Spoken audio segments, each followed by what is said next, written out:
Without further ado, I want to kick it over to Harrison and his presentation on Star Wars. Take it away, Harrison. Right. Thank you very much, Thomas. Good evening, everyone. Thank you for joining me today. My name is S.H. Harrison. I'm a blogger, an aspiring author, and a Star Wars fan. I watched the original Star Wars when I was 6 years old on this old piece of technology called a VHS videotape, which was made before things like the internet and special editions. So if you had told me when I was a kid that I would get to talk about Star Wars in front of an audience, 6-year-old me would have been thrilled. And so tonight I present to you a short piece on what every 6-year-old dreams of lecturing about, which is, of course, the negative impact of imperialist politics on the Galactic Empire's warfighting capability. So first, let's go through some quick history. As you'll all recall from the political documentary Revenge of the Sith, Chancellor Palpatine got himself elected Emperor of the Galaxy using some legislative maneuvers that might be considered questionable by some and a coup d'etat by others.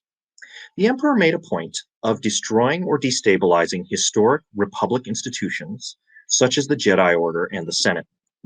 Combined with its massive propaganda push, this suggests the historic challenge of this transition of power. And it is tonight's subject because the Palpatine regime's transition is by far the most interesting in history. You'll notice nobody remembers anything about the time Finis Valorum got elected chancellor. Due to its chaotic and illegitimate seizure of power, the Palpatine administration embraced authoritarian principles during the takeover transition. Despite its facade of absolute dominance, the Empire was in fact quite fragile in reality. Dozens or hundreds of resistance movements cropped up almost immediately, and despite its sizable advantages, the Empire was unable to effectively eliminate them. The relative impotence of the Imperial war machine is today's key theme. I posit that Palpatine's political outlook directly and fatally hampered the Imperial Navy, and therefore the Empire.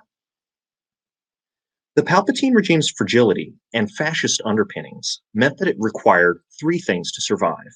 Number one, external enemies to unite against. Number two, disproportionate resources to fight those enemies. And number three, an ideology that justified seizing those resources, which then creates new enemies and restarts the cycle. These are not novel requirements. We see them repeated over and over again throughout history by evil organizations in the Star Wars universe and outside of the Star Wars universe. Palpatine's empire then brought these requirements to life through classic imperialist doctrines, namely, number one, the expansion of territorial claims beyond legitimate borders. Number two, the replacement of laissez-faire free enterprise with a corporatist economy via unfair tariffs and questionable eminent domain practices. And number three, the creation of an ethnocentric ideology, high human culture, which was propagated through systemic racial prejudice. Each of these doctrines shores up a particular insecurity from the Palpatine administration's illegitimacy as a government. None was more crucial than high human culture, which posited that humans, and in particular male humans, were innately superior and deserving compared to all others. And thus, sending your Star Destroyers to conquer, annihilate, and terrorize aliens was not only acceptable, but required. The whole three-pronged approach to empire would fall apart without ethnocentric identity politics. Ideology was allowed to infest the strategic, operational, and tactical work of the Imperial Navy, and I use this term infest deliberately. Grand Moff Tarkin created a mission statement which was rule through fear of force rather than through force itself. The Tarkin Doctrine and the political ideology that it supported consistently superseded practical consideration for Imperial naval starship design and modus operandi. This allowed the more pragmatic Rebel alliance to dominate the battlefronts, despite significant disadvantages in firepower and materiel. Now, I'm told I have 10 minutes for this presentation, not 10 hours, so I'm going to focus on just one area. The Imperial Navy repeatedly ignored the technological revolution in starfighter armaments, survivability, and logistical endurance in favor of the capability to simply intimidate through size and numbers. For proof, Let's take a look at two of the icons of the Galactic Empire, Star Destroyers and TIE Fighters.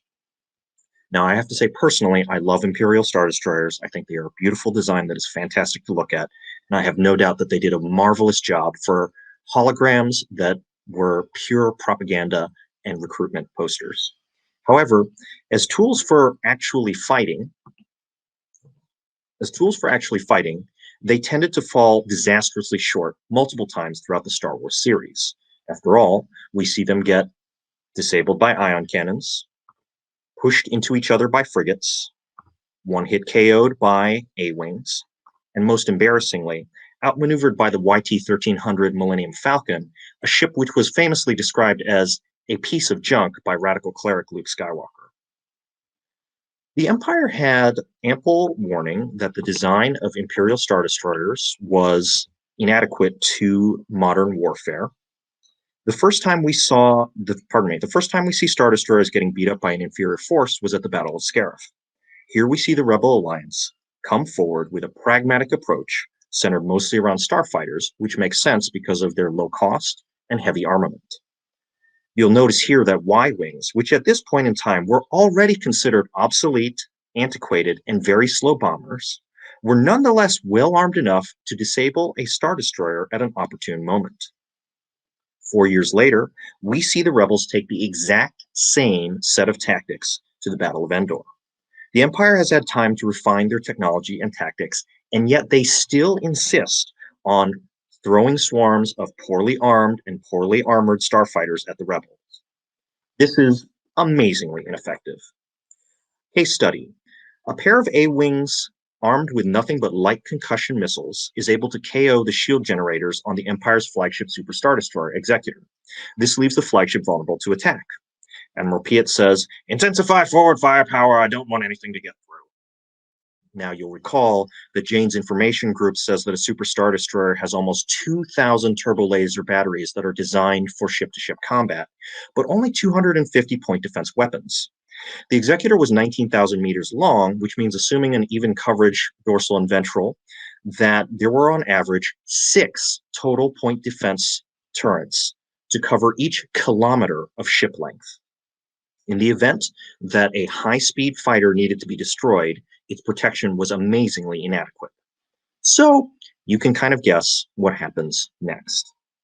Again, let me emphasize, 4 full years after the Empire lost the Battle of Scarif because of its lack of decent point defenses and durable starfighters, the Empire lost the Battle of Endor because of its lack of decent point defenses and durable starfighters, despite having what Zahn and other reputable historians consider to be a 10-to-1 numeric advantage. Now, it's not an engineering problem. We know that technology is possible because the Rebel Alliance is able to deploy it and the Imperials are not. You'll notice that no Imperial starfighters knock out Rebel capital ships during the series, despite the fact that the Rebel capital ships are just converted hospital ships, container ships, and cruise liners. The conclusion from the evidence must be that the Empire was poorly prepared by choice. And that choice is to focus on propaganda and intimidation value. The primary weapon systems of Star Destroyers are turbo laser batteries, which are designed for ship-to-ship combat and through the base Delta Zero protocol, the destruction of planetary surfaces. Extremely helpful for creating grand political gestures and not so much for actual warfare. Similarly, we see from the Rebel X-Wings that heavy armament and hyperdrive are possible for small starfighters, yet the Empire insists on poorly equipped TIE fighters, which can only use primitive human wave tactics to overwhelm their enemies. Poor capability, limited entirely by choice. For the Rebel Alliance, an investment in starfighter equipment and tactics represented innovation, a powerful force unleashed from its flexible mindset. That mindset, in turn, had its roots in the Rebel Alliance's racial and socioeconomic diversity. It's not a coincidence that the Battle of Endor was won by a leadership team that was not only racially diverse, but also socioeconomically and ideologically diverse as well. The Rebels set aside systemic biases, instead focusing on bringing together as wide a range of qualified leaders as possible. Part of this was due to necessity, but it also reflected longstanding Rebel values. A respect for diversity allowed for a willingness to innovate and take risks. And this willingness to innovate and take risks, and the Empire's fixation on politics over practicality, together represented an insurmountable mismatch in favor of the rebels. Again, I want to emphasize better technology was available to the Empire, as demonstrated by the TIE Defender fighter, which was a heavy-hitting platform borrowing Rebel Alliance design principles and championed by a racial minority and network outsider, Grand Admiral Thrawn. Had the Empire had the combination of humility and backbone to widely adopt these tactics, it would have easily crushed the rebellion. But because of its adherence to fascism, the Empire was biased at both the institutional and individual levels, unable to conceive of a better way because doing so would mean admitting the worth of peoples not centered in its ethnocentric worldview. Ultimately, politics was able to override the military because the Empire's illegitimacy demanded intimidation through grandiose gestures in order to maintain power. And as you can see, when political gestures meet actual military competence tends to win out. Thank you for your time. I look forward to hearing your questions. Thanks so much, Harrison. Outstanding work, and that's in no way biased by my love of Star Wars, as is not evidenced at all behind me.